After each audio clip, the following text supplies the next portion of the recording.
Hi guys, कैसे हैं आप सब। तो दोस्तों, इन महाशय को तो आप जानते ही होंगे। जो नहीं जानते उन्हें बता दूं, इन महाशय का नाम ज़फ़रुल इस्लाम है और ये दिल्ली माइनॉरिटीज़ कमीशन के चेयरमैन हैं। इसके साथ ही ये एक जर्नलिस्ट हैं जो द मिली गेज़ेट नाम के एक अखबार के एडिटोरियल चीफ हैं और एक लेखक भी हैं जिन्होंने कई किताबें लिखी हैं। इनकी उपलब्धियां तो कम नहीं हैं, लेकिन इनकी इस देश और सरकार के लिए शायद निष्ठा कम है और एक खास समुदाय के लिए ज़्यादा। दोस्तों, अभी मैंने कुछ दिनों पहले एक वीडियो बनाया था जिसमें ट्विटर पर ट्रेंड कर रहा है एक हैशटैग इस्लामोफोबिया इन इंडिया के बारे में बताया था और साथ ही यूएई की एक प्रिंसेस हिंद अल कासमी और कुछ अरबी खजूरों का भारत के खिलाफ प्रोपोगंडा चलाने की साजिश बताई थी। वीडियो का लिंक मैंने डिस्क्रिप्शन में दे दिया है, आप ज़रूर उसे देखें।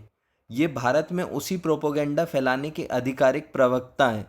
पिछले दिनों इन्होंने एक खत लिखा और उसे ट्विटर और अपने सोशल मीडिया पर पोस्ट किया, जिसमें इन्होंने कुवैत को भारतीय मुस्लिमों का साथ देने के लिए धन्यवाद कहा और कहा हिंदू कट्टरवादियों ने सोचा कि मुस्लिम और अरब देश बड़े आर्थिक फ़ायदों के लिए भारत में मुसलमानों के उत्पीड़न की परवाह नहीं करेंगे, लेकिन कट्टरपंथी ये भूल गए कि भारतीय मुसलमानों ने सदियों से इस्लाम की भलाई के लिए सेवा की है और इसके लिए अरब और मुस्लिम जगत में उनका काफ़ी सम्मान है।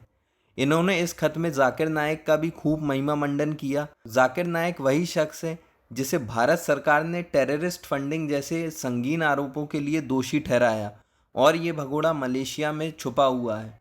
आगे ये लिखते हैं, कट्टरपंथियों, ध्यान रखो, भारतीय मुसलमानों ने अब तक अरब देशों और दुनिया के मुसलमानों से तुम्हारे नफरत फैलाने वाले अभियान, लिंचिंग और दंगों के बारे में शिकायत नहीं की।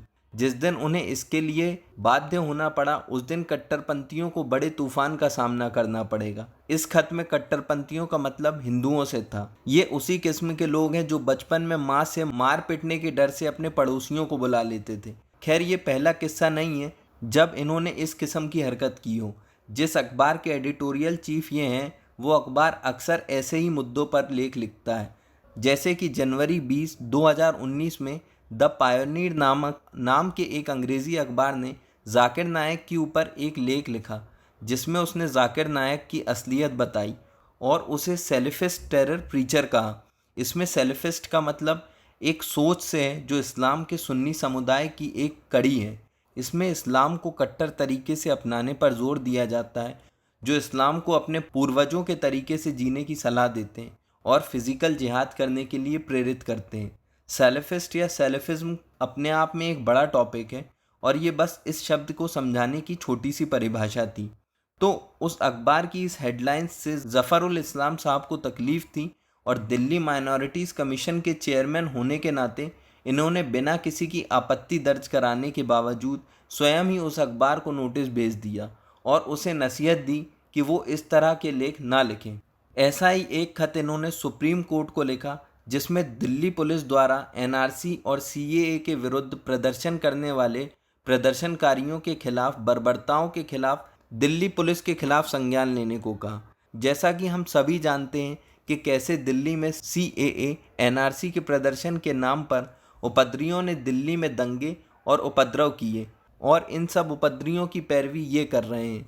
ऐसा ही एक खत अभी हाल ही में 22 अप्रैल 2020 को इन्होंने और इन्हीं की तरह और 25 सो कॉल्ड सिविल सोसाइटी के सदस्यों ने लिखा, जिसमें प्रमुख थे रवि नायर, फरहान नकवी जो लेखिका और समाज सेवी हैं, कहने को सोनिया गांधी के करीबी पूर्व आईएएस हर्ष मंदर, जेएनयू की प्रेसिडेंट आयशी घोष, एआईपीडब्ल्यूए की सचिव कविता कृष्णन। इन सभी नामों से आप अच्छी तरह परिचित होंगे। देश विरोध और सरकार विरोध में ये नाम अक्सर सामने आते हैं और इस खत में इन लोगों ने दिल्ली पुलिस के ऊपर आरोप लगाए कि दिल्ली पुलिस ने दिल्ली में हुए दंगों के लिए निर्दोष लोगों को जानबूझकर गिरफ्तार किया और उन्हें फंसाया जा रहा है। उन निर्दोष लोगों के नाम हैं जेएनयू के पूर्व छात्र उमर खालिद, जिन पर पहले भी देश विरोधी नारे लगाने के लिए देशद्रोह का मामला दर्ज है। दूसरा नाम है जामिया मिलिया के स्टूडेंट यूनियन के अध्यक्ष मीर हैदर का। इनकी उम्र तो 35 साल है, पर कहने को ये अभी भी स्टूडेंट हैं। इसके अलावा ये लालू प्रसाद यादव की पार्टी आरजेडी के दिल्ली यूथ विंग के भी प्रमुख हैं। और इसी कड़ी में तीसरा नाम है सफूरा जरगर का। ये नाम भी आपने अभी हाल ही के दिनों में बहुत सुना होगा। इनके समर्थन में सोशल मीडिया पर बहुत सारी पोस्ट देखने मिल जाएंगी जिसमें इनकी प्रेगनेंसी की हालत को बहुत मजबूरी और बेबसी से दिखाया जा रहा है और सरकार को इनके ऊपर बर्बरता करता हुआ दिखाया जा रहा है। इनके समर्थन में न केवल हमारे देश के लिबरल्स और सो कॉल्ड समाज सेवी हैं, किंतु इनके समर्थन में आपको Al Jazeera, BBC, New York time जैसे कई अखबार जो भारत के खिलाफ प्रोपोगेंडा चलाते हैं उनकी सैकड़ों पोस्ट मिल जाएंगी। साथ ही एमनेस्टी इंटरनेशनल, ऑक्सफैम, सीहेड जैसी संस्थाएं और एनजीओ जो हमेशा से आतंकियों की पैरवी करती आई हैं वो इनके लिए रो रही हैं। आप में से कितने लोगों को याद है कि भारत में कभी किसी अच्छी खबर के समर्थन में ये अखबार, एनजीओ और समाज सेवी संस्थान खड़े हुए हों? ये वो खिचड़ी है जो भारत में फैलते देशद्रोहियों के समर्थन में ही खड़ी होती है। इनका एक पूरा सिस्टम है। अगर आप लोग कहेंगे तो इस पर आप लोगों को अलग से वीडियो बना दूंगा।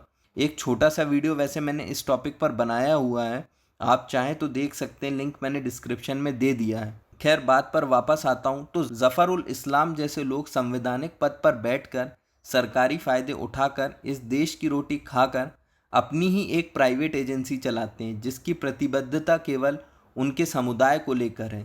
देश में और भी माइनॉरिटीज़ हैं जो खुश हैं, पर इन्हें लगता है कि तकलीफ़ में केवल इनका समाज है।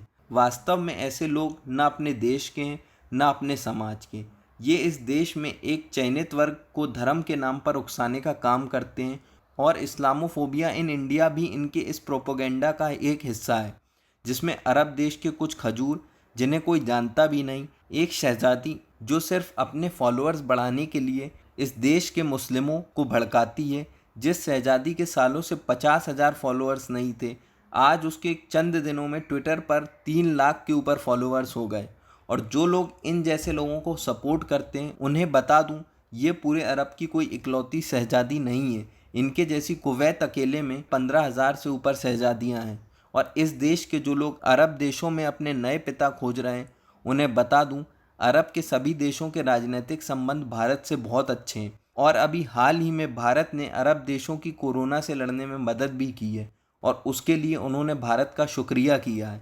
इस मामले का संज्ञान फॉरेन मिनिस्ट्री ने भी लिया है और कुवैत को इस मामले में कार्रवाई करने का है, जिसके लिए कुवैत ने भारत को कार्रवाई का आश्वासन दिया है। ज़फ़रुल इस्लाम के खिलाफ देशद्रोह का मुकदमा दर्ज कर दिया गया है। इसके साथ खबर ये भी आई थी कि ज़फ़रुल इस्लाम ने अपनी पोस्ट पर माफ़ी मांग ली है, पर जब मैं इस वीडियो को रिकॉर्ड कर रहा हूँ तब उनके फेसबुक पर एक पोस्ट आई है जिसमें उन्होंने माफ़ी मांगने की खबर को झूठा बताया है। मतलब कि बेशर्मी इतनी कि अपने गलत को गलत नहीं मानना। वैसे गलती मानने की वजह हमेशा की तरह इन्होंने अपना विक्टिम कार्ड निकाल लिया है, वो भी नए हैशटैग के साथ, स्टॉप टारगेटिंग मुस्लिम्स। और ये हैशटैग इनके चहेते जेएनयू के छात्रों ने निकाला है। मतलब जब तुम फंसो तो हम रोएं और तुम फंसो तो हम रोएं, पूरा इकोसिस्टम बना हुआ है। दोस्तों, आप इस मामले में क्या सोचते हैं? अपनी राय हमें कमेंट बॉक्स में ज़रूर लिखकर बताएं। और अगर आपको हमारा ये वीडियो पसंद आए तो लाइक, शेयर और सब्सक्राइब करना ना भूलें। तब तक के लिए stay safe. Thanks for watching.